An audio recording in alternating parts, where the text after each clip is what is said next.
Bon, ben, bonjour à tous, ravi d'être avec vous. Je vais continuer dans cet exercice un peu atypique de vie ma vie avec un brin d'écocentrisme. Donc je vais vous parler avant tout de moi, voilà, en essayant de ne pas vous donner le sentiment d'être chez mon psy ou quoi que ce soit. Bon, j'en ai pas du reste, mais donc l'objectif c'est une vision de mon quotidien, même si celui-ci n'est pas toujours simple à décrire comme ça en 10 minutes. Donc, je suis Stéphane Lénéré, j'ai 40 ans. Je suis directeur technique et innovation de Cartégie. Voilà, directeur des systèmes d'information, directeur technique, toute cette typologie de personnes sont à peu près les mêmes. Par contre, Cartégie est une petite entreprise. On est 60 personnes aujourd'hui dans le groupe. Et donc, la vision que je vais vous donner n'est pas forcément celle d'un DSI, d'un groupe de 2000 personnes, évidemment. Donc voilà. Côté formation et parcours, même si c'est très commun de le dire, en fait, j'ai commencé dans l'informatique tout petit. Mon papa était informaticien, donc je suis arrivé assez naturellement dans ces métiers-là. Bon, à l'époque, je suis un peu âgé maintenant, donc le monde des PC n'existait pas. Quand on avait 128 kilos de mémoire dans le PC, on était content. Donc voilà, donc les choses ont bien changé depuis. Je suis diplômé d'un DUT informatique à La Rochelle en 1997. Et donc, je suis venu à Bordeaux au départ parce que j'ai fait une MIAGE, donc méthode informatique appliquée à la gestion. Je ne sais pas si vous connaissez, c'est une école qui s'inscrit à la fac, hein, qui est à Bordeaux, entre Bordeaux 1 et Bordeaux 4. Donc, MIAGE, ça veut dire méthode informatique appliquée à la gestion. Donc, il y a une double composante dans cette formation, à la fois côté informatique évidemment, et à la fois côté gestion. Aujourd'hui, cette formation, hein, elle existe toujours. À mon époque, c'était ce qu'on appelait les IUP, donc les écoles d'ingénieurs européens. Aujourd'hui, ça se présente sous forme de master, mais toujours sous la dépendance de Bordeaux 1 et de Bordeaux 4. Voilà, donc depuis maintenant 16 ans, côté parcours professionnel, je suis dans une entreprise qui est devenue donc, le groupe Cartégie. On a 3 implantations en France, on est à peu près 60 personnes aujourd'hui dans le groupe. Notre métier, juste pour vous donner un ordre d'idée, pour que vous compreniez mieux la suite, c'est la data. Donc on travaille dans la data marketing ou data management. Donc la data, c'est qu'on passe des partenariats avec différents partenaires qui veulent monétiser leur base. On acquiert cette data, on la croise, on la développe, on a dit apporte de la valeur ajoutée, on va revendre cette data à nos clients pour faire des campagnes de marketing direct. Donc typiquement, par courrier, par téléphone, par email, on fait des campagnes pour vous, pour promouvoir, ou pour que nos clients en tout cas promouvoient leurs produits ou leurs services. Côté évolution, je suis rentré en 1999, donc juste à la sortie de mon école dans cette entreprise. Donc ça fait maintenant déjà 16 ans. Je suis rentré en tant qu'ingénieur développement, puis ensuite chef de projet, puis responsable production, et maintenant depuis à peu près 4 ans directeur technique et innovation, ou DSI. J'ai finalement grandi en même temps que l'entreprise, hein. On était 15 en 1999, on est aujourd'hui 60. On continue de croître, c'est des marchés, vous entendez tous parler de la data, de la big data, etc., etc. C'est des marchés qui sont en pleine expansion. On est exactement dans ces dynamiques. Et donc voilà, on va continuer à se développer sur cette partie-là. D'ailleurs, on recrute régulièrement des stagiaires qui sortent de différents profils, différentes écoles, que ce soit du DUT informatique aux différentes écoles d'ingénieurs plutôt privées aujourd'hui, ou des miagistes, des anciens miagistes, qui sont aussi bien sûr les bienvenus chez nous. Alors la gestion d'un département technique, innovation, c'est quoi en gros? En tout cas chez nous c'est organisé comme tel. C'est divisé en 4 grands domaines. Un premier domaine qu'on appelle chez nous le domaine édition. Donc là c'est toute la partie développement web. Donc on a une équipe dédiée de 7 personnes qui font du pur développement web pour développer des produits pour le compte de nos clients.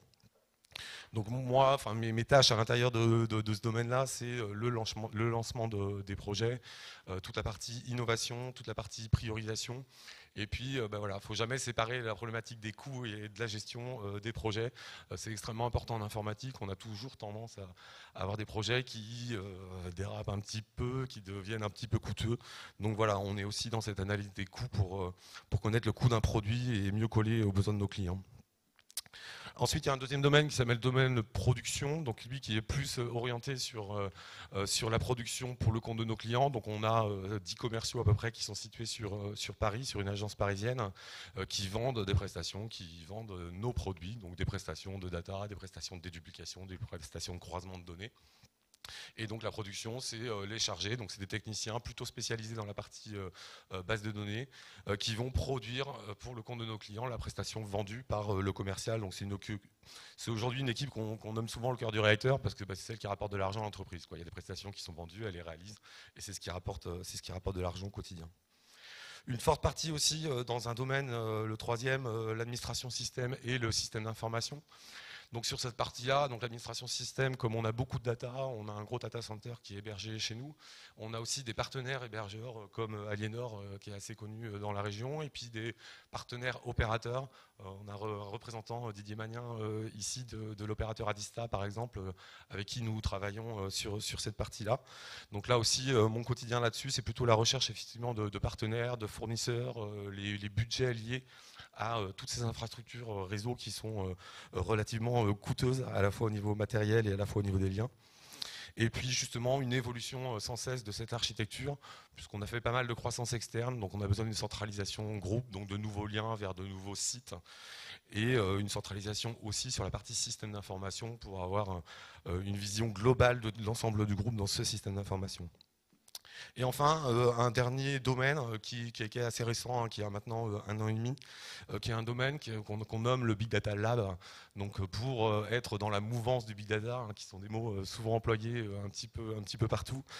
C'est un domaine qui s'occupe vraiment sur les nouvelles technologies de type, je ne vais pas rentrer trop dans la technique, mais de type Hadoop, qui sont vraiment orientés pour accueillir de la nouvelle data, notamment de la data qui est collectée aujourd'hui sur le web, qui est collectée aujourd'hui sur les réseaux sociaux, via plein de biais. Donc toutes ces datas nécessitent de grosses compétences et de grosses capacités de traitement. Le but pour nous est toujours, à travers cette data, de venir enrichir la donnée que nous possédons par ailleurs et qui nous permet du coup d'apporter plus d'informations à nos clients. Donc finalement, mon quotidien, c'est une gestion des partenaires, d'un portefeuille de clients prospects aussi. Donc ça, c'est le fait d'être dans une petite structure. Et c'est aussi ma volonté de toujours coller aux besoins clients et de toujours avoir cette relation entre la partie commerciale et la partie technique. Voilà, je participe pas mal aussi aux phases de croissance externe. On a racheté 4 sociétés en 5 ans à peu près. Donc voilà, pour étudier les besoins en termes d'architecture technique notamment. Et puis évidemment, mon quotidien, il est aussi fait de réunions, de comités de direction, de comités de pilotage projet. Côté qualité requise, peut-être pour ce genre de poste, enfin modestement, mais peut-être la première partie, c'est être un bon communicant, donc savoir écouter, faire adhérer, reformuler, s'adapter à ses interlocuteurs. On parle avec beaucoup de monde, on est assez transverse dans l'entreprise, donc on va parler aussi bien du commercial, à du marketing, à de la communication. Donc on va intervenir à beaucoup de niveaux. Je me dépêche. Voilà, ensuite, des connaissances évidemment assez générales, listes quand même dans les domaines de l'informatique et aussi des connaissances en gestion. Et c'est vrai que cette partie-là va très bien avec la formation MIAGE qui effectivement apporte vraiment ces deux composantes que sont l'informatique et la gestion. Et enfin, peut-être savoir prendre de la hauteur et être en veille technologique et concurrentielle permanente parce que, comme je le disais tout à l'heure, on est dans un monde qui bouge, le monde de la data. Mes motivations, avant tout, les hommes. Les hommes, parce qu'une entreprise est faite d'hommes. Donc, quand je dis homme, c'est avec un grand H, avec un grand H, pardon. C'est pas du sexisme, même si en informatique, effectivement, la population est plutôt masculine. Donc voilà, le plaisir d'échanger, de partager et de grandir avec des caractères effectivement très différents dans la population. Voilà, et un marché donc de la data, je le disais tout à l'heure, en constante évolution, voire révolution. Donc du coup, le plaisir de la nouveauté, le plaisir d'être toujours en veille, le plaisir de dormir moins con tous les soirs, enfin en tout cas d'en avoir l'impression. Donc ça c'est assez sympathique. Et enfin, je l'évoquais aussi tout à l'heure, un rôle assez transverse dans l'entreprise, à la fois dans la composante gestion, marketing, communication, commerciale, etc. Et le monde de la PME qui permet aussi effectivement d'évoluer avec ces petites structures. Bref, un quotidien assez animé et assez varié. Voilà, j'espère vous avoir éclairé un petit peu sur cette fonction-là. Vous pourriez avoir un scénario très différent si c'était quelqu'un d'une plus grosse entreprise. Mais voilà, merci de votre écoute et j'espère vous avoir pas trop ennuyé. Merci. Donc ce que je retiens, c'est qu'on ne naît pas directeur des systèmes d'information, c'est qu'on le devient par finalement l'évolution de carrière.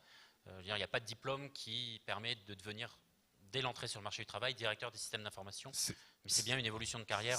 C'est exactement ça. Hein. Enfin, on n'en a pas parlé, mais c'est vrai qu'il faut forcément avoir une certaine légitimité vis-à-vis des équipes qui passent forcément par des phases où, au départ, voilà, on rentre en tant qu'ingénieur développement et puis les opportunités se présentent. Ou pas, j'ai envie de dire, mais voilà, j'ai eu la chance d'évoluer dans une structure qui me l'a permis, et du coup, voilà, mais on ne sort pas à la sortie de l'école, on n'est pas directeur de système d'information. Ok, merci beaucoup Stéphane.